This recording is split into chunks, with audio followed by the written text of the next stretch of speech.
Շնորհակալություն, ես 1.5 հարց կտամ ձեզ Ծառուկյան, առաջինը դուք ինչպես մինչ քարոզարշավ, այդպես էլ քարոզարշավի ընթացքում անդադար խոսում եք գերիների մասին, երեկ էլ Ռուբեն Վարդանյանի ծննդյան օրն էր, ու դրան զուգահեռ երեկոյան մենք լրատվամիջոցներում հանդիպեցինք Արարատ Միրզոյանի,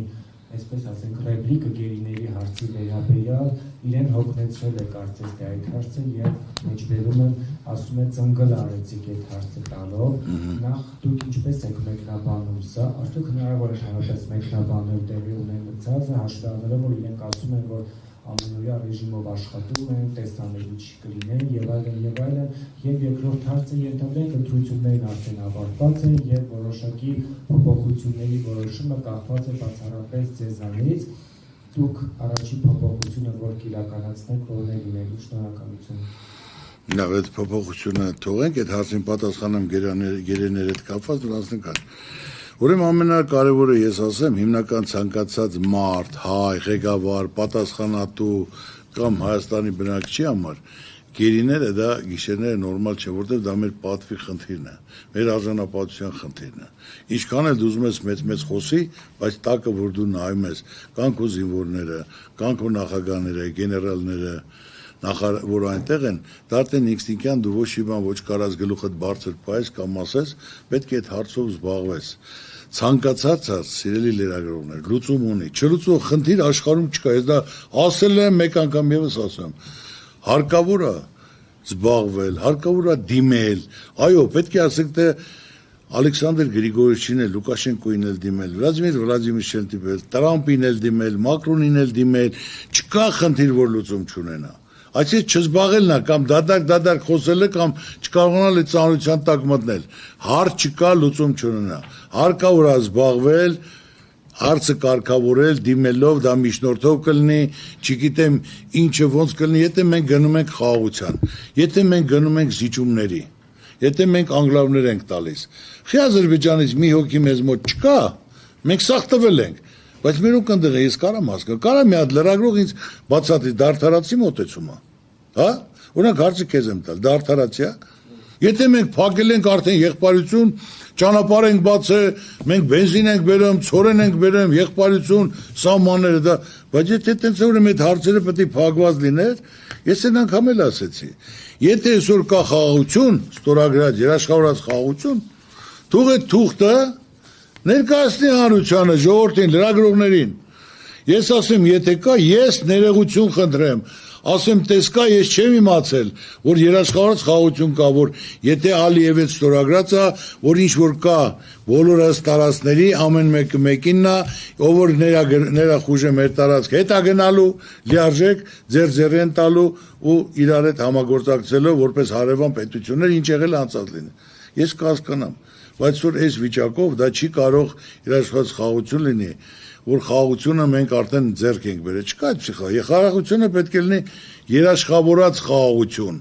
որ հիմա որ ես ասում եի Պակիստանը, գիշեք թե ոչ, ասի թեկուզ թողածենք Չինաստան, Պակիստան, Հնդկաստան, Ամերիկա, Պակիստանն եք ասում, այսօր Պակիստանը Ամերիկայի հետ միասին, որը հանդես է գալի միջնորդ, որ ասենք թե թուղթ ստորագրեն Պարսկաստանը, ճիշտ է, տեղակ եք թե տեղակ չեք։ Պակիստանի հետ մենք Հայաստանը դիվանագիտական թուղթ ունի ստորագրած, եղբայր, ես օդի մեջ բաներ չեմ ասում, նայելով, հասկանալով, պատկերացնելով, որ լիարժեք ամեն ինչը լուծում ունի, եթե զբաղվող կա, հետևող կա, կապ ունեցող կա, ծանոթություն ունեցող կա, շրջապատ ունեցող կա, որ կարողանան բանակցեն, հարցերը կարգավորեն։ Եթե այսօր Իրանն ու Ամերիկան կարող են անկյուններ գտնել, կազմակերպել, բանակցել, ընդհանուր հայտարարի գալ, ոնց կարող ենք չկարողանանք մեր գերիների հարցը կարգավորելու։ Այնպես որ աննարին ոչինչ չկա, պետք է լիարժեք կազմակերպվի, հետևի բանակցություններով, միջնորդներով ու հարցը բոլորն էլ կարգավորվի։ Փոփոխության հետ կապված ես ում ձեզ ասեմ, որ ամենակարևոր առաջնային փոփոխությունը եղբայր։ Ես ասեմ, ես մյուսների նման չեմ օդից խոսացող, վերև կաբինետում նստ մարդկանց այդ օրը 100, 200, 300 մարդու հետ շփվում եմ տարբեր ոլորտների։ Այսօր ամենաառաջնայինը մեզ մոտ փոփոխությունը պետք է լինի համերաշխությունը։ Հարևանը հարևանի հետ չի խոսում, օրողպորտեղեն օրողպորտեղու հետ չի խոսում, քուրը աղբոր հետ չի խոսում, ընտանիքում ասենք թե հաշտություն, ամերաշտություն, ամեն մեկը մի հարցով, որ այդ լարվածությունը, չկամությունը, բամբասանքը, դա ես ասեմ, օրինակ որ ամեն օր բարձրանում եմ վերև, Քրիստոս արձանի մոտ, գացեմ, որ բարձրանում եմ, ունդեղ իմ ասածը բոլորին դա է, որ ժողովուրդ եկել է կոլեկտիվով, ով ում հետ չունի, ինչ որ նեղված է, վիրավորված է, հիասթափված է, ներեք, որպես հաշտության համերաշխության խորհրդանիշ, իրար մենակ ասեմ ձեզ դավաճանությունը չի ներվում։ Մնացածը եղել է, մի մարդը սխալ է թույլ տվել, կարող է չի լսել կամ չի պատկերացել։ Առաջնայինը մեր ազգի մեջ հաշտություն համերաշխության խորհրդանիշը։ Պետք է հաշտություն համերաշխություն լինի։ Իրար լսեն, իրար հարգեն եւ նախանձը վերանա։ Նախանձ մարդը գիշերը չի կարող հանգիստ քնել։ Պետք է կամենաս, ցանկանաս, հարևանը տա, ընկերուհի տա, բարեկամը տա, գործընկերը տա, ինչքան ինքը լավ է դու ուրախացի, որտեղ քո մոտիկն է, քո ճանաչած մարդն է։ Նախանձ մարդը ասում եմ գիշերը հանգիստ չի կարող քնել։ Ինչքան կամենաս, Աստված քեզ ավելի կտա։ Աստված նայում ով ինչ արժան անել արժանացնում է։ Ոչ թե ես արդեն էլ չեմ նախանձում մի օրով չի, դա պետքա կյանք, ապրել, ժամանակապետք,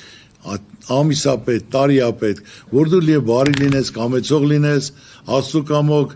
քո համար չորը կանաչացնի, փակ դռները կբացի։ Հույսով, հավատով, բարի կամեցող մարդ պետք է լինես։ Առաջ ամենակարևորը մեր մեջ պետք է մենք կարողանանք հաշտության համերաշխություն սերմանենք, այդ հարցը փակենք, որ ամեն ինչ նորմալ լինի։ Կապ չունի կուսակցական պատկանելություն, ձեր ցավը տանեմ։ Լրագրողը որտե դուք տեսեք իմ մոտը չկա, որ ասենք կազմակերպության լրագրողն է, բոլորն էլ հայ ենք, բոլորն էլ եզերքում ամեն մեկն էլ իր սիրած գործն է կատարում։ Բայց բոլորից հետաքրքրում է մի բան, որ մենք ավելի պաշտպանված լինենք, լինի խաղաղություն, տնտեսության զարգացում, բարեկեցություն, որ մենք երեխաներին, մեր երեխաներին կարողանանք լիարժեք փոխանցենք խաղաղ, զարգացող, հզոր պետություն։ Այդ է մեր բոլորի նպատակը լինելու։